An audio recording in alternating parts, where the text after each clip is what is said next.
Hello and welcome to another episode of the Stellar Work podcast. This time it's a bit of a solo episode, and with a bit, I mean it's a solo episode.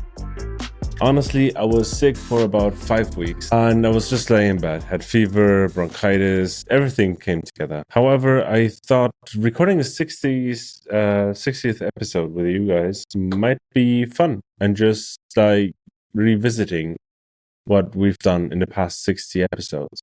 And I know you think it's not even 60, it's like 59th, and this might be the 60th. But bear in mind, there was this one episode with a really nice guest, which we couldn't really show because the guest's employer canceled it altogether. So this is actually the 61st episode. All right, without further ado, I think we can just straight up jump in. I want to take you back. When I was 22 and my first job at university was at a manufacturing company that made bearings. So the thing you see in a lot of machinery where things need to work together. So everything needed to be really precise. So my job was to actually be in charge of stickers in people's drawers. Sounds stupid, but when you need to be very precise, you need to bear in mind that everything needs to be at a certain place and every movement has a certain amount of time that you can spend in that. So everything is like very predictable and everything is like very optimized through. So my first task was to actually put stickers in people's drawers, outlines a pair of scissors, screwdrivers, wrenches, so people know where to put their stuff. So me, being a 22-year-old fella, was telling a 40-year-old guy who really know the job way better than I did where to put stuff. And I only lasted a few months. And not only because the work was hard, but because every morning I had to look up at people who knew way more about my job than I would learn in a decade, probably, and tell them where they put their things. And I quit. I told myself I'd never work in that place, and that confused theater would change again. So I've been recording this podcast for 60 episodes now, and what I want to tell you is what's getting clear to me every conversation is sort of that pairs of stickers it's just everywhere. It just wears different clothes in different industries. Sometimes it's called a sprint ceremony, sometimes it's called an AI plot, sometimes it's a Miro board with 20 different colors but no really decision making in it. And we invent sometimes things that look like work, but then we don't really understand what we're doing and doing that instead of work. Because doing work, shipping things is actually like really hard, and the substitute is comfortable. When I think about this, I feel like life is sort of a spiral circulum. It keeps spanking you with the same lesson until you really absorb it. And 60 episodes in, I'm very clearly being spanked with the same lesson all over again. And that lesson is uncomfortable enough that I need to hear it from apparently 40 different practitioners, 5 different countries across many multiple languages before I believe it myself. And maybe that's how all the real lessons land. You don't get them from a single place. You get them from the same shape, showing up in different conversations and different people that you never expect. I'm sorry, as you hear, I'm still feeling a bit sick. All right, let's dig into it. Let's start with Sander Hoogendoorn. It was, I think, episode 50. Sander is CTO at iBOOD in Amsterdam. It's an e-commerce company that has been writing code since 1978. And Sander is the kind of person who makes you uncomfortable on purpose. He just posted on LinkedIn a list of things that his team doesn't do, like no real scrum, no sprints, no retrospectives, no Kanban, no whatsoever. So I was reaching out and I was hearing like, okay, Sander, is that a joke or are you really meaning it? And so we read through the script and created the episode. So if someone walks up to Sander's desk on a Friday and asks for change something in the code or on the product, and the change is probably in production even before lunch. And the thing Sander said that I keep coming back to is Agile was never really a process. Agile was the ability to create your own process. And once you understand it, every ceremony becomes a question. Like, why do we have this? Who decides? When did we last ask whether it still makes sense? And Sander stopped doing sprints around 2010, as he said, because the cycles were just too long. Like, it's telling you to have like sprints between 1 and I guess 4 weeks or something like that. Doesn't really matter. It's just way too long. Depending on your tech, on your context, your sprint really needs to be the pace that you have, and you aim to be much quicker and become progressively quicker as you go. So once the sprints were gone, the Scrum Master had nothing really to do. And once you stop pretending the retrospective is the only time you can talk about your work and reflect on what you did and what went wrong and what went right, you don't really need the ceremony anymore because you could continuously improve. So the whole interface falls because the foundation was just a 40-page leaflet. And he quoted D. Hawk at me, the same guy who founded Visa. And he had like simple rules and regulations create different intelligent behaviors. Strict abundant rules create like stupid behaviors. And Sander used this metaphor of crossroads in Amsterdam. I think it was, God, I'm bad at this. I'm not being a podcaster here. I think it was Alexander, I'm bad at this. However, at that place where the city removed all the traffic lights, trams, cars, bikes, tourists, scooters, everyone has to look at each other. So there were no traffic lights that guide you. So everyone has to communicate. And it worked better than with the lights on after a period of time where they need to adjust. Because instead of the lights leading people blindly, they could actually look at what's happening on the crossroads and actually paying attention and being present in the very moment. So this is the very first version of the substitute where we replace presence with a ritual, because ritual is easier to measure. You can count stand-ups, you can count retrospective action items. Heck, you can count whether anyone actually noticed what is happening in the room. And before we even leave Sander and move on to the next topics, there are two more stories from that conversation that I want to put into this record. The first is about his mother. He told me he was having dinner with her a few years back. They just come back from holiday, someone new, and his mother said, "Why did we never go anywhere like that?" And Sander said to her, "Well, you and Dad went to the same campsite in the south of France, I think it was, for 25 years, which they did, and they loved it. And that's fine. And there's nothing wrong with it, going to the same campsite for 25 years, if it makes you happy. But you don't get to also wonder why you never saw the south of Italy. You traded an experience for, and that's a real trait. You just have to own it."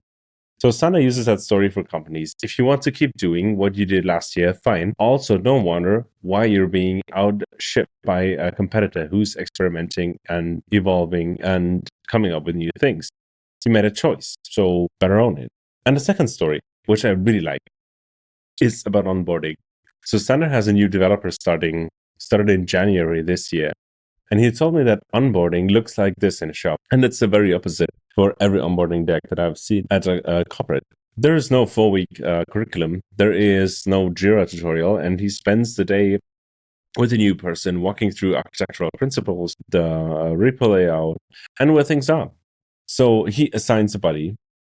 He puts them on a small team with a new person will probably commit code in the very first week. And the thing he said that I want to underline here is that they don't really have a complicated process to onboard people because they don't really have a process at all. The complexity is just within the technical domain that they have and the business domain that they operate in. So it's basically the e-commerce code itself. The way the team works is simple enough that you can pick up in a day. And that's the goal. And most consulting firms in Germany would be unable to write an onboarding deck for Sander's team because there wouldn't be anything to put into it. And that very much reminds me of what Joe Justice told me about how Tesla worked at the Fremont factory where he used to work, which is design a workplace in which everybody could just jump onto the right work item and immediately start being productive. And I think in the age of AI, where you have all the knowledge in databases and you could just retrieve information and generate new insights for, let's say, new hires that just came on to your company, I think that is easy to make and you should be doing this. And that's also why I want to put Sander next to Nadja Bohlmann, who runs the Schaeffler production system at a German automotive supplier. They have 100 plants worldwide, and Nadja came out of the military 8 years as an officer. And she's like the most precise person I've ever had on the show. When I told her my sister story, she laughed and she said something that I've been quoting at clients ever since. She said that was a mission going wrong. That's what she called it. A mission going wrong. Lean in itself, which was like the big headline to my work back then, is not putting stickers in drawers. Lean is not floor markings anywhere. Lean is a cultural thing. So if the top management is not willing to change their own behavior, they should not do it at all and should not ask other people to change theirs. Because expecting other people to change while you don't is the most reliable way to destroy trust in any system. So the Schaeffler production system is a frame, not really like a checklist. So there's no 100% compliance score. There is a vision of how the company wants to run, and every plant works inside that frame in its very own unique way. But when she talks about lean, she always talks about respecting the longevity of equipment, the health of the people, the question of whether the work can be done in a way that doesn't break someone's back over 20 years. She does not talk about like stickers or processes in that shape or form. And what hit me the hardest in that conversation is that the military, like the institution everyone assumes is the most rigid, taught her how to lead with targets and not orders, which I find quite interesting. I haven't been serving in the military for very long. I was just there for the basic training, and I dropped out after that because I'm a chicken, or I've been a chicken and I try to be better. So I had a very different picture in my mind about this. What she told me is you give the team the destination, you give team the next like target, you give them the why, and you let them figure out the how, because you as an officer cannot know what they need in the field, like in the very specific moment. So the most hierarchical institution I can think of figured out 2 decades ago that micromanagement loses war. And in the average German Mittelstand company, they haven't figured this out really. So third in this first movement was like Christiaan Verwijs and Karen Eilers, I think, is a good example. They are 2 organizational psychologists I had on the show, Karen at VSP in Hamburg and Christiaan at the Liberators and Community. They were doing some research on the Agile mindset, and they came on the show because they wanted to make research actually actionable. And what I expected was a soft, squishy conversation about beliefs and attitude. Always when you talk about mindset, it always gets like super squishy. But what I got was more sharp. And actually, there are things you can measure. So Karen stated the research because she was just frustrated. Every time something went wrong in an agile transformation, the explanation she heard was that people don't have the right mindset. And she pointed out something obvious that I'd never noticed. The agile mindset is always somebody else's problem. It's never yours. It's like a textbook fundamental attribution error. And we explained our own behavior with context and other people's behavior with character. So they figured that there are 4 dimensions to this.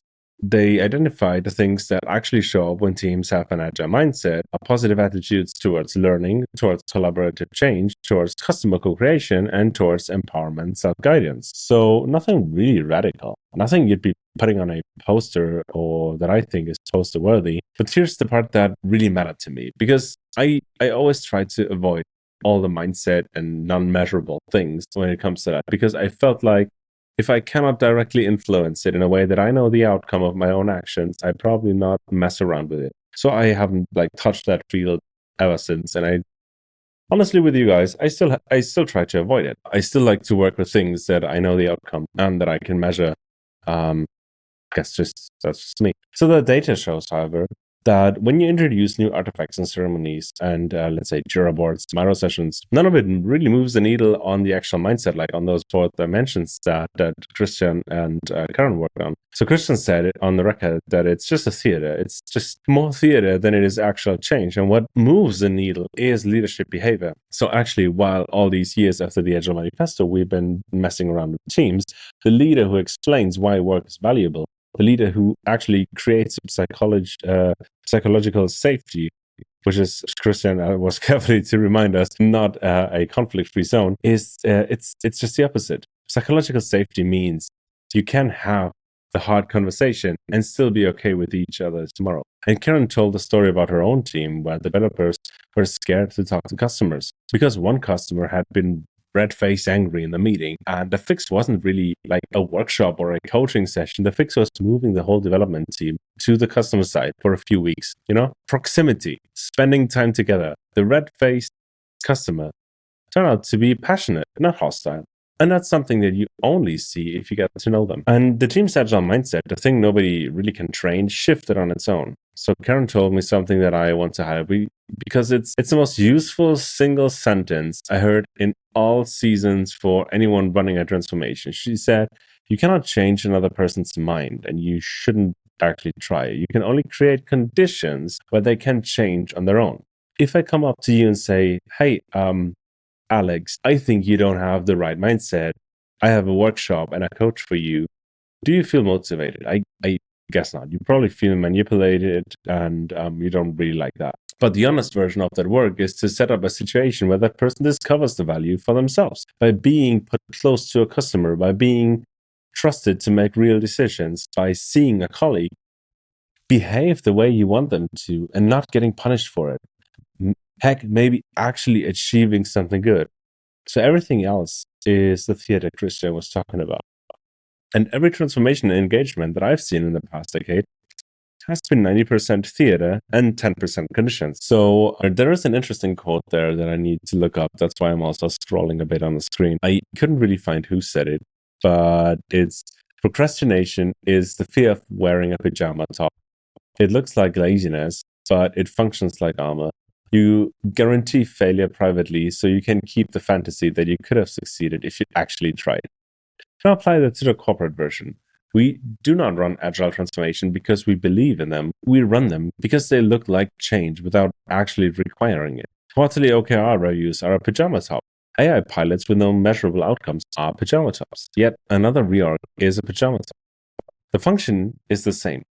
We get to keep the fantasy that we could have shipped something real if we actually tried. But the price of that fantasy is a lost decade you didn't notice you were paying for. And there's a related idea. I think it was Chris Williamson used that I think translate almost too well for this. Inputs versus outcomes. So busy people count inputs. Effective people count outputs. If you measure inputs, you get very good at trying. If you measure outcomes, you get good at winning. And every dashboard I've ever seen in a transformation engagement has measured inputs. That's also true because outputs are really hard, or even outcomes are really, really hard to measure. Like they measured stuff like the number of stand-ups completed, the percentage of teams trained, workshop delivered. None of those are really outcomes. The outcome is whether the product ships better, whether the customer is happier, and whether the next decision is getting made faster. Dashboard is the modern sister sticker, basically. It looks like measurement. It functions as avoidance. You see the pattern. Sander burned down the rituals because the rituals were taking the place of the work. And Nadja refuses to call lean a checklist because the checklist is taking the place of the culture. And Karen and Christiaan can show you with data that artifacts you're installing are just plain theater. Now, let me get to something that is probably everywhere right now, and you're probably already sick of it.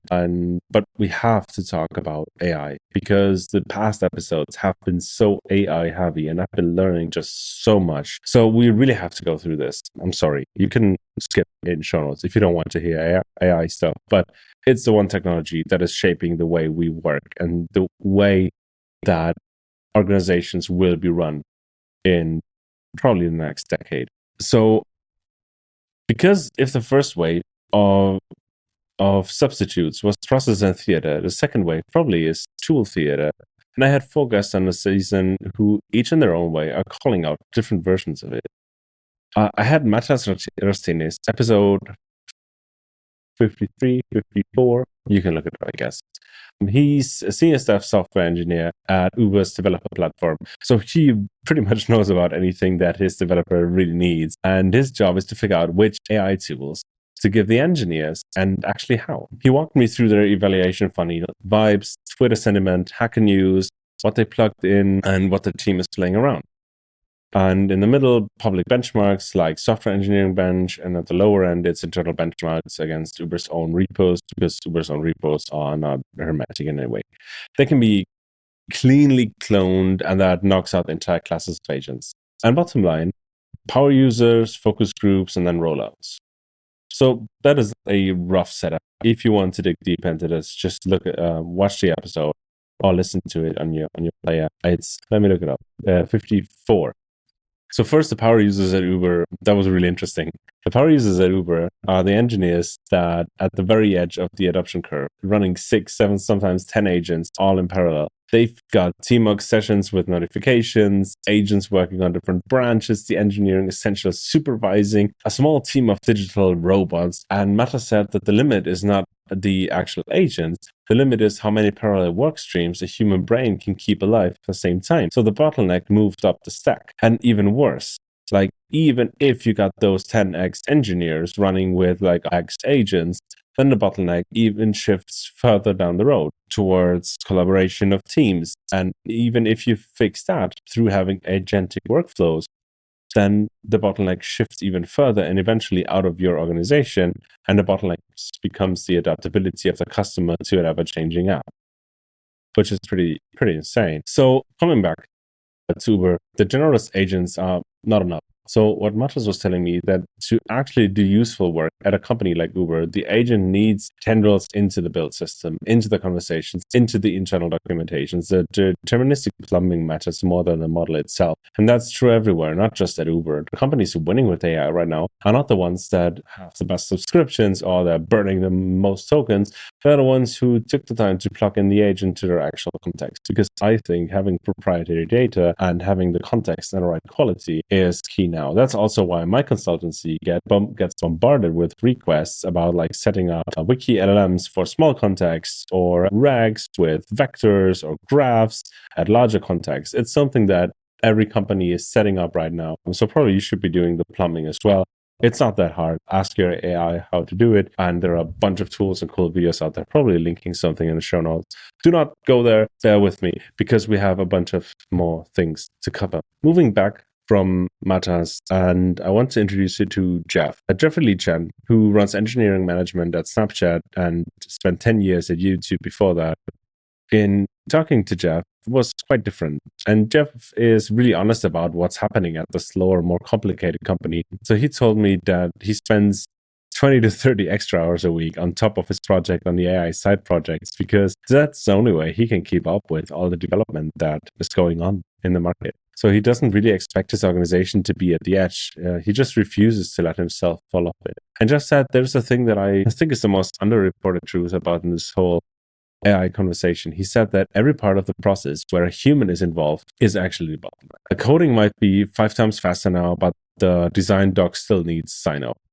Like there's still a decision to be made. The code review still waits 3 days because the reviewer has different incentives, and the build still takes an hour. The experiment still needs sample size, and launch decision still needs 5 teams to agree. He thinks that extremely well optimized organizations could maybe hit 10x, but not 100x. Because the only person on the planet hitting 100x right now is one human like Peter Steinberg alone, with no organizations to slow them down. Jeff used a phrase that I want to keep. He said that the best teams he's seen feel like a permanent hackathon.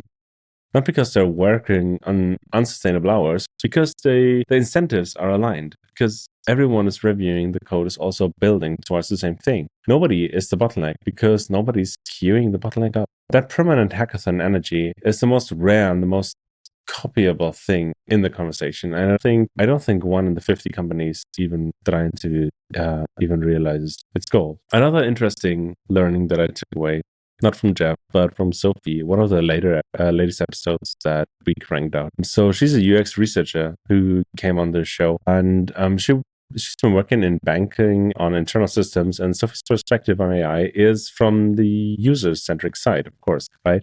And she brought the one statistic that I've been quoting at clients now ever since, is the time to task with AI tools in multiple studies goes up by like 20 to 40%, up, not down. So cognitive load goes up because every output needs to be verified, every prompt needs to be iterated, and the user is constantly toggling between trust and skepticism regarding their own interaction with an AI. The very thing that AI promises to reduce is the friction in the completing a task, but it's measurably increasing.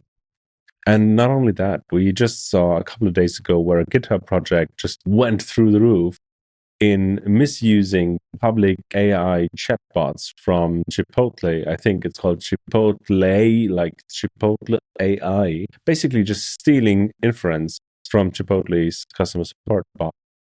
There's just a bunch of new things going on, and it's Wild West. Anyway, Sophie's point is not that AI is entirely bad. Her point is that the real productivity paradox is real, and the industry is just pretending it isn't. And we talk about cognitive load like there's an abstract concept, but the human working memory holds something in between like 3 and 7 items. So if you put 5 competing AI tools, 3 dashboards, and a chat interface in front of an experienced UX researcher, you've blown through her capacity before she's done anything useful. And we just keep adding more.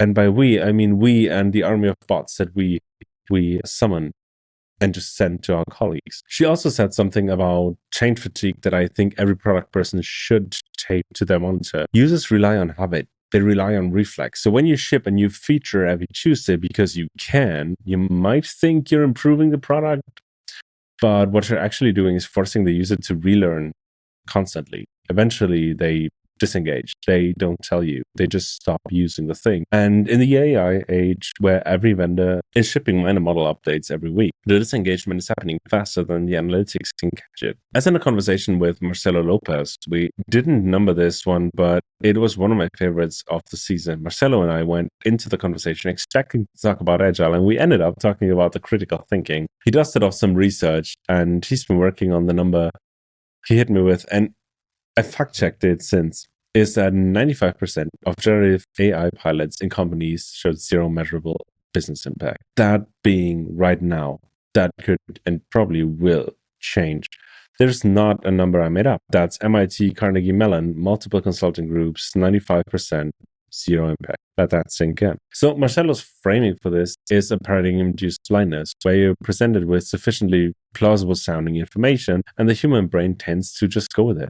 The AI tells you that confidentially that the mushroom is non-poisonous and you take a bite and you die in bed. And the LLM tells you confidentially that your code change is fine, you ship it and the production database evaporates. There were two stories in the news the same week that we recorded, like the Replit deleting a guy's production code base and Lovable losing someone 200 grand in a week. And those are just the ones that we see in the news, that we see that make the headlines.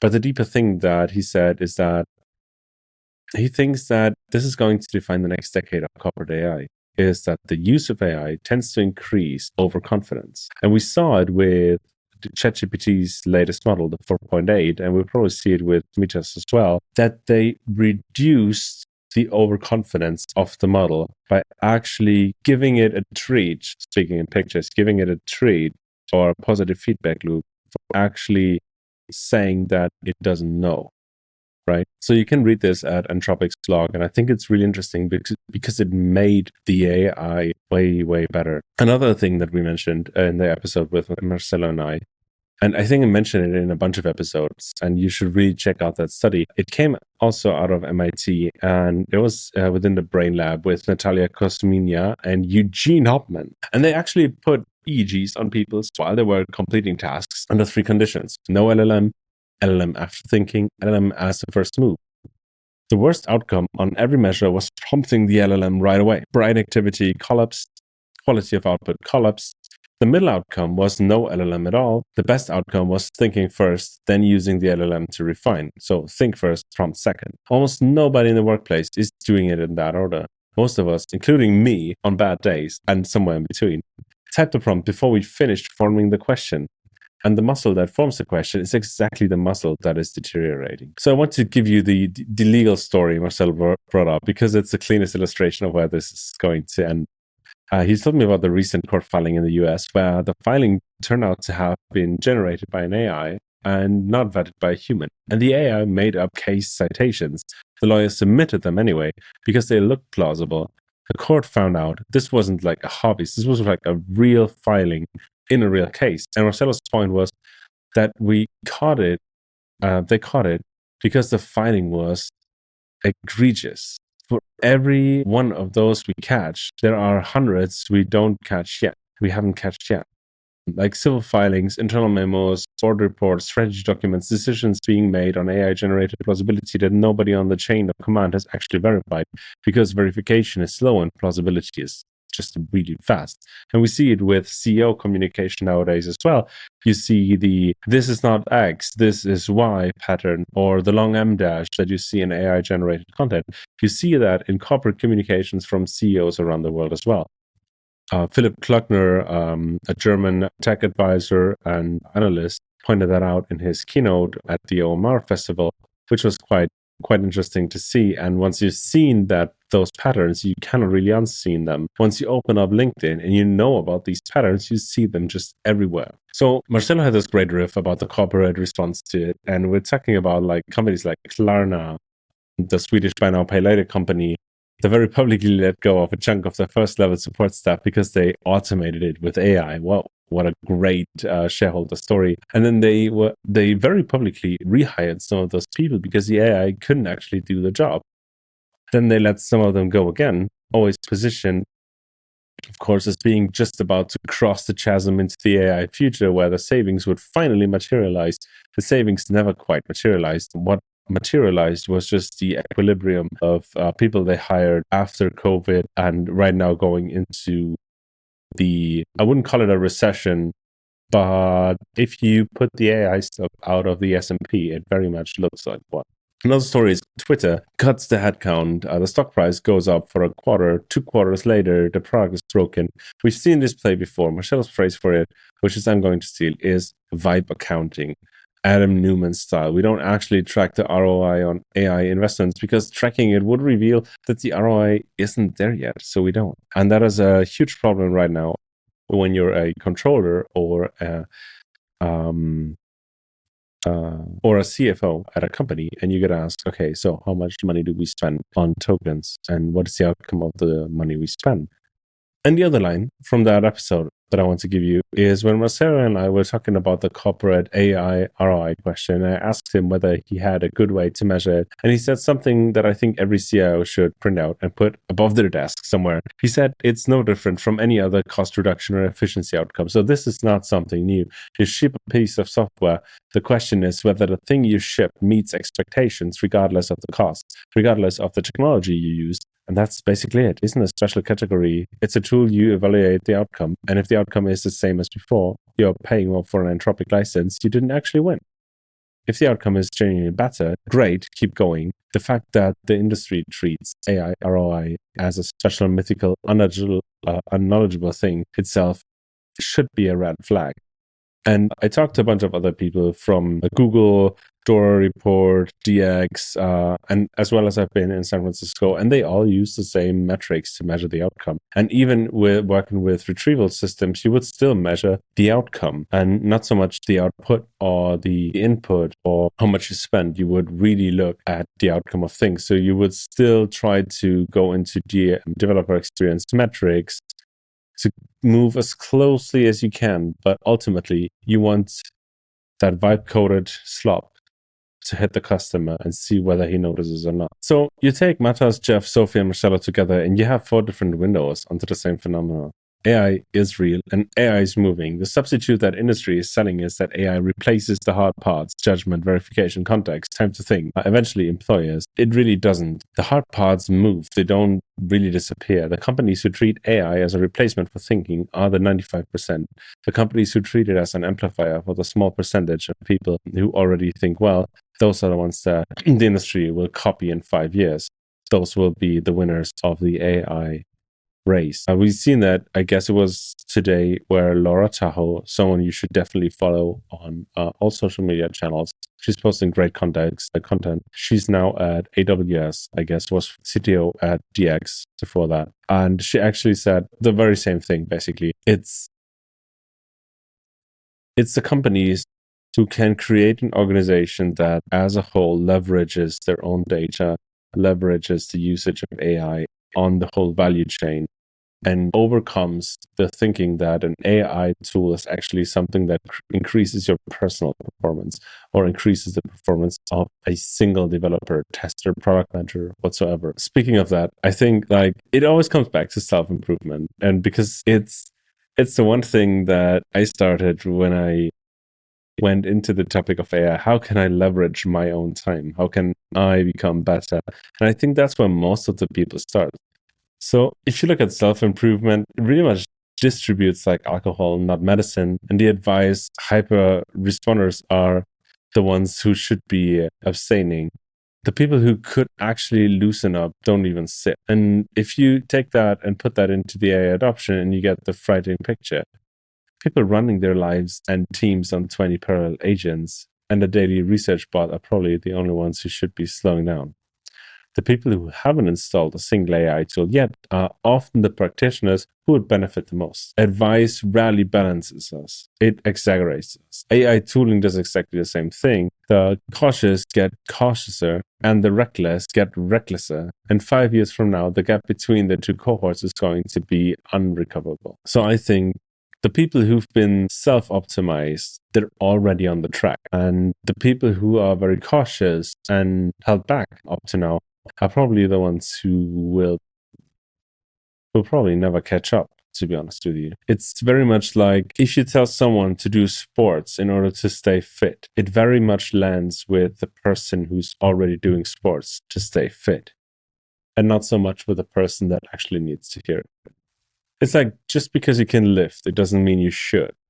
They were talking about on another podcast, I don't know where I picked it up, but they were talking about the inverse region beta paradox. And its unusual high tolerance, like for discomfort, can keep you stuck in a bad situation longer than a person with normal tolerance would have lasted. The resilience you get praised for in public is often damaging in private. Like Jeff at Snapchat is doing 30 extra hours a week of AI side projects on top of a demanding management job because that's what staying ahead costs right now. I respect him for that. I also worry about him. The thing the industry rewards in 2026 might be the thing that breaks the people doing the work. The lifters are not always being celebrated for the lift. Sometimes they're being celebrated for the next injury. So I want to talk with you about like the third substitute, the one that worries me actually, because almost nobody's talking about it, the disappearance of junior pipeline. And when I mean nobody's talking about it, I mean nobody's really giving a serious answer. You see very strong arguments for either sides, but you don't really see evidence. I already mentioned the episode with Sander. It's a really good one. You should watch it. Sander only hires juniors right now and has done so for years. And his reasoning is technical, not sentimental. Senior developers who come from a heavy, let's say, process-oriented environments cannot adapt to the way his team works. They're looking for Jira, they're looking for sprints, but that's just not what they have. And Sander said something dark. He said, if the whole industry stops hiring juniors and only takes seniors, in 10 years, the industry will look like COBOL. Senior developers retire. Nobody's behind them. The mid-tier you would have promoted in 2 or 3 years doesn't exist because you never really hired them. The whole field hollows out from the inside. And Jeff from Snapchat told me the same thing from the other end. He sees the junior hiring slowing. He thinks it'll keep slowing. And when I asked him where the new seniors will come from, he was honest. He said, I really don't know. And I guess there's no good answer. Maybe nobody solves it. And maybe the top 5% of new grads who can teach themselves, the ones building CMOX terminals, contributing to Agent Orchestrator at 20 years old, those will become the new seniors. The other 95% would historically have entered through an entry-level role and build up over 5 years, and they now never get the chance. But I don't think that this holds true. I think there is a generational shift going on, meaning that there is a generation growing up right now and entering the workforce for which it's normal to work with an AI. And that will be the major differentiating factor, and it will be their advantage. An AI native generation who grew up with those tools is just way better equipped of handling like the next wave of tech that comes at us than the senior developers who by then will be 55, 50. I think it takes a lot of energy and it's a very demanding to be on the edge when it comes to tech nowadays. And I don't think it's something that you can do forever, competitively, at least. Another story for hiring the juniors is that one guy that I keep mentioning. I really look up to him. You probably all know him as a pragmatic engineer. He's called Gergely Oros. And Sander brought him up in our conversation a bunch of times. So I did this in a bunch of episodes as well. And Gergely interviewed someone from Shopify who had access to GitHub Copilot even before it was called Copilot. They were basically the first beta test of it. And starting back then, as GitHub Copilot was one of the very first tools out there for AI-assisted coding, and have the longest organizational experience with AI-assisted development of anyone in the industry. And what they found is that what Shopify converged on is more junior hires, not fewer. Because juniors adapt to new tech faster than seniors, and seniors rusted into the old way. If you want to be at the edge of tech, you stack juniors and you teach them the new stuff. The exact opposite of what most of the other organizations are doing. So I feel quite comfortable like sharing the same opinion with what they share. at Shopify. That was just like a small excerpt of like my favorite parts of past couple of episodes. And if I had to put a red line on one sentence, it would be this. Every guest I had, in their very own way, telling me that the industry has invented a substitute for the actual work. And they had stopped using it. Sandra stopped using ceremonies. Nadja refuses to let her plans treat lean stickers. Karen and Christiaan can show you that data, that the artifacts is what matters and not the theater. And Matters knows that the agent is not enough without tendrils. Jeff knows every human is a bottleneck and knows who can fix that. Sophie knows the time on task is going up, not down, and Marcelo knows that the AI is inflating our confidence past where it shouldn't be. Daria can prove with data distance kills retention, and Carson build its own unicorn by putting people into a room. Matthias moved to the only place where the conversation density was high enough to build what he wanted. The work is the work, and the judgment, presence, ownership, attention, we can put it up with rituals. We can dress it up with tools. We can hide it behind a remote camera. We can outsource it to a model, but at some point, somebody has to make a decision that they don't have enough data for. Somebody has to be in the room when the customer is angry. Somebody has to ship the change and own it when it breaks. Somebody has to tell the team where they were going, and nobody has figured out a substitute for that, even with the smartest AI. So 60 episodes in, that's the whole thing. And I'll be back in 2 weeks. I hope I get an interesting guest for you. I've been preparing a bunch of interviews lining up, and I hope I'm staying healthy, and I'll keep you up to date. If you want to be part of the inner circle, make sure to leave us a like and a comment to just say hi. I'd be very happy to get to know you all. All right, next season is going to have more of these conversations, more of the practitioners I find in unexpected places. And if this resonated with you, send it to a colleague who still keeps a statistic culture alive in your company. Tell them I said hi. Subscribe if you haven't. Leave a review if you have time. And if you want to talk about any of this, you know where to find me. It's on stellarwork.com, LinkedIn, or just write me an email and say hi at info@stellarwork.com. That's a wrap on episode 60. See you in 2 weeks, and let me know how you like the solo episodes. It's the second time I've been doing this, and I have still no clue whether it really lands or not. But preparing for this episode really helps me sort of restructure my brain and revisit all the things that I've learned and all the things that I've heard from the past episode. So I guess I'm my best client on this. All right. Anyway, hope you have a great day and talk to you very soon. Bye.